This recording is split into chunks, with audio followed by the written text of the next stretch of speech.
안녕하세요. 오늘은 펩타이드 기반의 약효 지속성 기술로 주목받는 기업이죠. 펩트론에 대해 좀 더 깊이 들여다보겠습니다. 네, 반갑습니다. 펩트론. 역시 그 핵심 기술인 스마트 대포 플랫폼 이야기를 안 할 수가 없죠. 스마트 대포요? 이게 정확히 어떤 기술인가요? 그러니까 약물을 생분해성 고분자 미립구 안에 넣어서요. 체내에서 서서히 방출되게 만드는 겁니다. 짧게는 일주일부터 길게는 6개월까지도 약효가 지속되게 하는 약물 전달 기술이죠. 아, 약효 지속 시간을 늘려주는 거군요. 기존에도 이런 기술들이 있었을 텐데 스마트 대포만의 특별한 점이 있을까요? 네, 중요한 포인트인데요. 일단 이 미립구 크기를 아주 균일하게 만들 수 있다는 게 큰 장점이고요. 또 하나는 기존 제품들보다 훨씬 가는 주사 바늘, 그러니까 27에서 30게이지 정도를 쓸 수 있게 됐어요. 아, 그게 왜 장점이죠? 환자 입장에서는 맞는 게 훨씬 덜 아프고 편리하겠죠. 그리고 이제 대량 생산 측면에서도 유리하다는 평가를 받습니다. 이 관련해서 국내의 특허도 꽤 확보했고요. 초음파 분무 건조 방식 같은 독자 기술 덕분입니다. 그렇군요. 기술 자체의 경쟁력은 있어 보이는데 결국 중요한 건 이 기술을 적용한 신약 후보 물질, 즉 파이프라인일 텐데요. 어떤 것들이 있나요? 가장 주목받는 건 역시 PT403입니다. 이게 1개월 이상 효과가 지속되는 당뇨 비만 치료제 후보 물질인데요. 1개월 지속형이요? 와. 네, 현재는 전임상 독성 시험을 진행 중이고요. 아시겠지만 이 GLP-1 수용체 작용제 시장이 정말 어마어마하잖아요. 네, 그쵸. 2034년에는 거의 460조 원 이상으로 커질 거란 전망도 있고요. PT403이 바로 이 시장을 노리는 거죠. 혈당 조절이랑 식욕 억제 효과가 있는 GLP-1 작용제를 한 달에 한 번만 맞게 한다는 거군요. 맞습니다. 투여 편의성을 획기적으로 높이는 게 목표죠. 다른 파이프라인도 좀 짚어주시죠. 파킨슨병 치료제 PT320은 어떻게 되고 있나요? PT320은 국내에서 임상 2상을 완료했습니다. 이것도 GLP-1 유사체가 신경보호 효과가 있다는 연구 결과에 기반해서 스마트 대포 기술로 약효를 길게 유지시키려는 시도입니다. 전립선암 치료제 PT105도 있죠. 이건 좀 더 가시적인 성과가 가까워 보이던데요? 네, PT105는 기존 치료제인 루프린이랑 비교해서 생물학적 동등성을 확인하는 시험을 마쳤고 동등하다는 결과가 나왔어요. 그래서 내년 2025년에 품목 허가를 신청할 계획입니다. 항암 항체 쪽도 개발하고 있지 않나요? PAB001이라고? 아, 맞습니다. PAB001. 이건 펩트론의 또 다른 플랫폼 기술인 펩젠으로 발굴한 항체인데요. 펩젠이요? 그건 어떤 기술이죠? 펩젠은 항체 신약을 발굴하는 플랫폼 기술입니다. 이걸 활용해서 암특이적인 뮤C1이라는 항원을 타겟하는 PAB001을 찾아낸 거죠. 뮤C1. 그게 중요한 건가요? 네, 이게 여러 종류의 암에서 많이 발현되는데 정상세포에도 일부 있어서 정교하게 타겟하는 게 중요하거든요. 이 PAB001은 2021년에 중국 킬루제약의 기술 이전 계약을 맺기도 했어요. 계약금 포함해서 총 6억 달러가 넘는 규모였죠. 와, 규모가 상당했네요. 기술력을 인정받았다고 볼 수 있겠군요.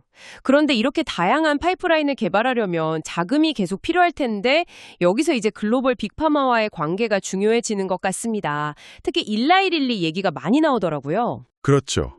아주 중요한 부분입니다. 작년 10월이었죠. 2024년 10월에 미국의 거대 제약사인 일라이 릴리하고 스마트 대포 플랫폼 기술에 대한 기술성 평가 계약을 맺었습니다.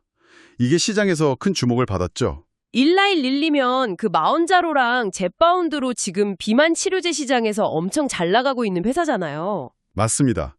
릴리가 이미 GLP-1 기반 당뇨, 비만 치료제 시장의 강자인데 펩트론의 스마트 대포 기술, 그러니까 약효 지속 기술에 관심을 보인 거죠. 릴리 입장에서는 자기들 약을 예를 들어 지금 주 1회 맞는 걸 월 1회로 늘릴 수 있다면 엄청난 이점일 테니까요. 정확합니다.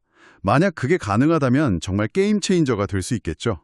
지금 릴리가 노보노디스크와의 경쟁에서 점유율을 꽤 많이 가져오고 있는 상황인데 이런 약효 지속 기술이 더해지면 격차를 더 벌릴 수도 있고요. 젯바운드 같은 경우 최근에 수면 무호흡증 치료제로도 적응증을 넓혔던데 릴리가 플랫폼 확장에 굉장히 공격적이군요. 네, 그렇습니다.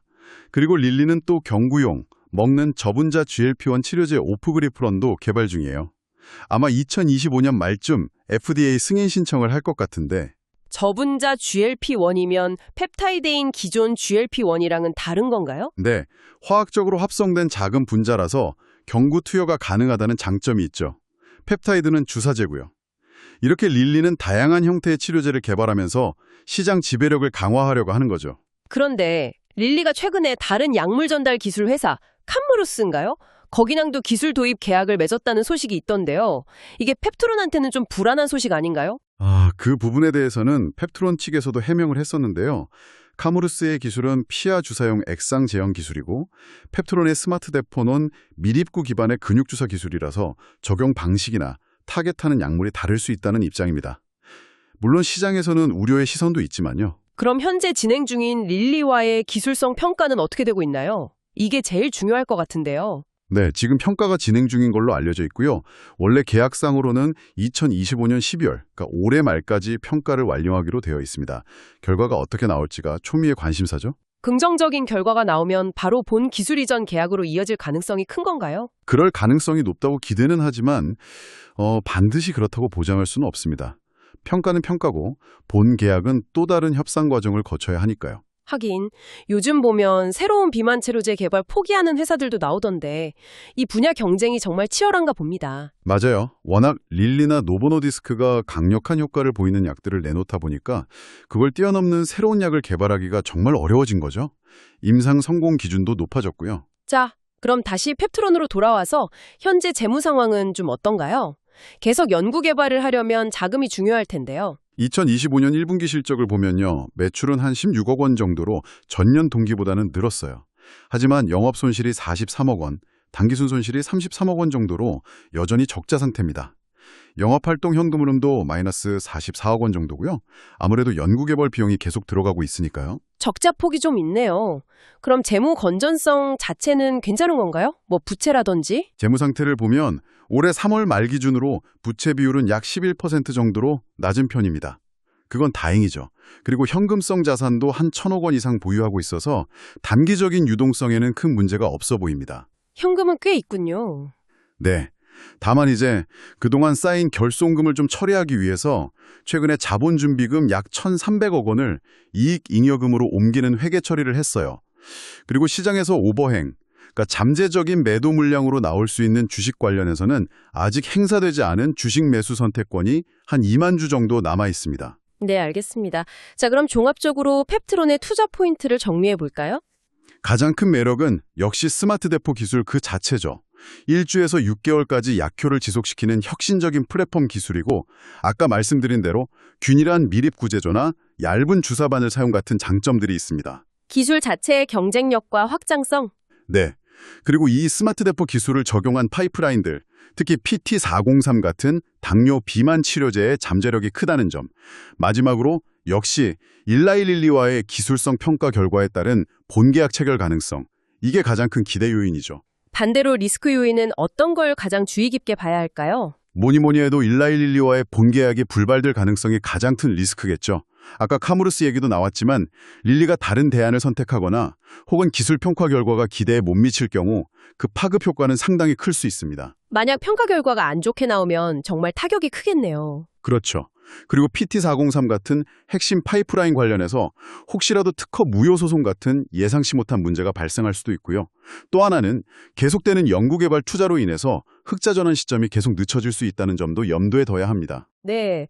그럼 마지막으로 펩트론의 가치를 생각해 볼 때 결국 글로벌 비만 치료제 시장 규모나 릴리와의 계약 성사 여부가 핵심 변수가 되겠군요. 맞습니다. 만약 릴리와의 계약이 성사되고 스마트 대포 기술이 릴리의 블록버스터 약물에 적용된다면 펩트론의 기업 가치는 지금과는 비교할 수 없을 정도로 커질 수 있겠죠. 하지만 그 과정이 순탄치만은 않을 거라는 점도 고려해야 하고요. 결국 펩트론은 스마트 대포라는 강력한 기술 엔진과 PT403 같은 유망한 파이프라인을 가지고 있지만 일라이 릴리와의 기술성 평가라는 큰 허들을 넘어야 하는 상황이군요. 네, 정확합니다. 현재 진행 중인 기술성 평가 결과가 펩트론의 향후 방향을 결정짓는 가장 중요한 분수령이 될 것으로 보입니다. 기술적인 잠재력이 실제 재무적인 성과로 이어질 수 있을지 앞으로의 과정을 계속 주목해 볼 필요가 있겠습니다.